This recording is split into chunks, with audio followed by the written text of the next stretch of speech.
them. Yes, this now is Green. He gives it to Healy, and he looks for the runner, and he's arrived as Peachy, and there's the first Cronulla try. And the European teams have got to learn that you cannot concede penalties inside the red zone to these Australasian teams, because when they do, they are absolutely lethal. Peachy with the try. Good combination. They did the simple leak, 2 dummy runners. There's the first one. Watch for the second one. There he goes. Out wide. They failed to fill in. Fullback Peachy, who is in absolute sensational form down under. This is a silly penalty that brought it all about. You can't afford to give it away. Basic football, 1 dummy runner. Looks for the second one. There it is. Out he comes through. They failed to fill the gap. The sliding defence was far too slow. Full credit to the fullback. Excellent try. Started with a hooker, Dean Trista. 1 dummy runner. There's the second. You can see them hesitate. They failed to fill in. Breyer's got nowhere near. Fine try from a fine fullback. David Peachy, the Aboriginal fullback from the New South Wales town of Dubbo. He made his Aussie Test debut against New Zealand in the Anzac Day Test. Changed the way that we play our football. Well, we're doing it by the book, aren't we? And that's a great run from Richardson, and he gets over for the try. And penalties are costing Warrington dear. They conceded a penalty for the first try. They mess around and they play the ball. The defence isn't set, and Richardson comes through for the second try. Well, we said he was a big, strong boy, and he certainly is. Again, the use of the dummy runners, but this time he came short. They expected the ball to go out wide. He really is a talent, this fella. Was noted early on in the season, down under, that for his defence, but he's certainly got a bit of strength and pace. And on this occasion, they just could not put him down. He was far too big and far too strong. It's very rare you see Paul Hume bounce off a tackle so easily. But full credit to Richardson. But as Eddie mentioned, giving away these silly penalties, they're allowing Cronulla to get into it out on the full by a few inches. But you've got to wonder now about this defence from Cronulla. They are so strong. They're moving up quickly. We saw the same Auckland did exactly the same tactics against Saints on Friday. Here's Healy. He gets the ball away. Richardson again. Roper fell off the tackle, and Richardson's got another. He just brushed Roper aside, and Roper grimaced as he went down. And Russell Richardson comes up with his second try in 3 minutes. Sheer strength. That's all you can put this down to. You've got to make sure that you get the tackles gone. But the way that Cronulla are utilising these dummy runners is quite outstanding. They are confusing the Warrington defence. See the man coming back on the angle there, but Roper should have met his man.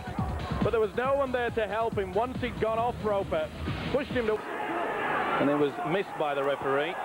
Lee gets the ball away. It's a try, is it? It is now. They've got the ball down. Forrester. I reckon that was a forward pass, the first one. Second one was okay. Tries given. Wade Forrester, the back row forward in his first year in first grade as well. Another one who's rolled off the production line at Cronulla. And he gets the next try for them. The Sharks' 4th of this match. His first in the World Club Championship, of course. Well, I'd be interested to see whether this was forward, and I think you'll find it was. Just big prop forward, Danny Lee. Neat little pass by Paul Green, but I think the man that passed before that, as Lee gets it to it, maybe that one too with Peachy. A good play though. Substitute Wade Forrester came on. There's a big prop forward, Danny Lee, pretty close to it.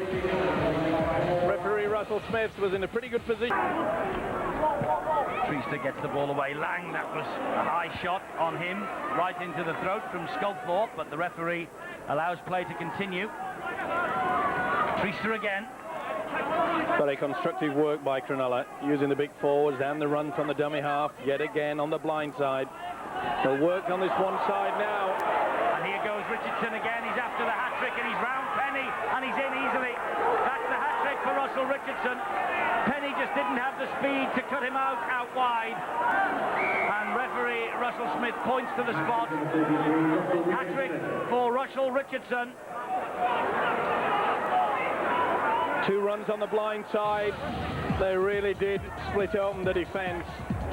We saw there they were caught, and I'm afraid that John Roper missed an easy tackle. Nothing the fullback could do about this. He's so strong, he's a big centre. Well, what a game so far for the centre, Russell Richardson. But full credit to the way that Cronulla Sharks opened up and then came on the blind side twice. 2 runs from the dummy half. The second mark has failed to put them down. They're looking for Paul Hume, but it's well picked up by Matt Rogers. And the danger is gone. Another. Here goes Rogers on a run. Tremendous run from Rogers. He's got the legs on Lee Penny. We can tell that from here. Rogers is going for the corner, and Rogers is going to score. Matt Rogers with a tremendous run. The tackle not completed, 10 metres from his own line, and Rogers had the legs on the entire Warrington defence, and Lee Penny just couldn't get within an inch of him. Well, we knew they had speed to burn, but Matt Rogers, the son of the great Steve Rogers, and I'm sure that his father would have been proud of this. Breers put the kick through, takes it from within his own in-goal area. This is at least an 80-metre goal. They did not put him down. There was not a finger laid upon him. They held off, and he just went into overdrive. Just looked over, carried the ball in the wrong arm, but he knew that he had the speed. Now then, was he down? Oh no, I think Sculthorpe just, no, I don't class that as a tackle completed. Sculthorpe went over the top.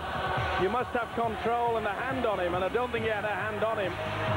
May have brushed him with the elbow, but what a tremendous run. Cronulla have got it back. Every time Warrington get into an advantageous situation, they surrender possession, and Richardson was hunting his 4th try then. 10 minutes of this second half gone. Cronulla back in possession with Lang. He steps through the challenges. They're looking for more out wide, and they get it courtesy of Richie Barnett. The New Zealand test winger gets the next Cronulla try. The man who played 2 of the 3 tests against New Zealand, for New Zealand against Great Britain last year, and Maurice Lindsay, the chief executive of the Rugby Football League, whose brainchild this World Club Championship was many, many years ago when he was in his Wigan days, watching anxiously on. Again, they work the blind side. Substitute Martin Lang, far too strong. Sucks in the defence. Richard Barnett. 30 years old, Tony Thornley, but he's lost none of his enthusiasm for the game. But was that a knock-on, Steve-O? No, it was going backwards. But we saw that kick from Tutupu. It was just desperation, really. Didn't apply any pressure. Lovely run here. What a gap there was then for Treaster to exploit. He's had a great game. Little half-back. He's done his job well. Green to Healy. They're running it. And this is Richardson. And Richardson's after 4. And Richardson's going to get the 4th try. Russell Richardson, his 4th of the Visa World Club Championship here at Wilson. Again, we see the link. You can see how deep they stand. They're not shallow, and yet again the dummy runner coming back on the inside. See the dummy runner there on the left-hand side. Long ball out wide. See how he rolls the ball across. Sends Roper away. No way that Thornley can get anywhere near him. It's been a fine effort from this young big centre, Richardson really has been on fire.